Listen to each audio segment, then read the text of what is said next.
Vient ici pour remercier, pour demander, pour partager ce qui est important dans votre vie. Ce lieu, ce sanctuaire pour les personnes qui sont venues pour la première fois, est spécialement dédié pour les familles, pour les enfants.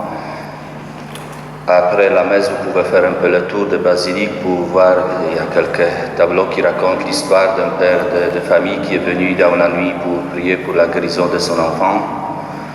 Derrière moi, il y a l'histoire d'une petite fille qui, au moment de consécration, elle était aveugle, elle a reçu le vue, voilà, c'était un miracle. Il y a aussi beaucoup de miracles qui se font au fond des cœurs des gens, des pèlerins. Et aussi en ce moment dans vos cœurs. C'est depuis longtemps que l'Église fête Marie, le 15 août. Une fête mariale existait en Orient.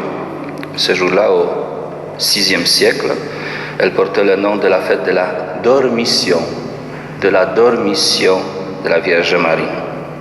Peu de temps après, la fête fut adoptée à Rome. Et c'est au 8e siècle qu'on trouve une indication précise nous assurant que la fête porte maintenant le nom d'Assomption de Marie. Cette fête attire notre attention sur le fait que Marie, qui avait été préservée du péché de sa conception, Immaculée Conception, fut également préservée de la dégradation corporelle au terme de sa vie.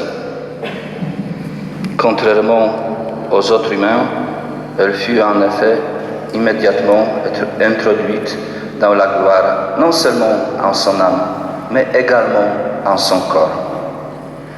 La fête de l'Assomption affirme que Marie est ressuscitée comme le Christ l'est et grâce à lui.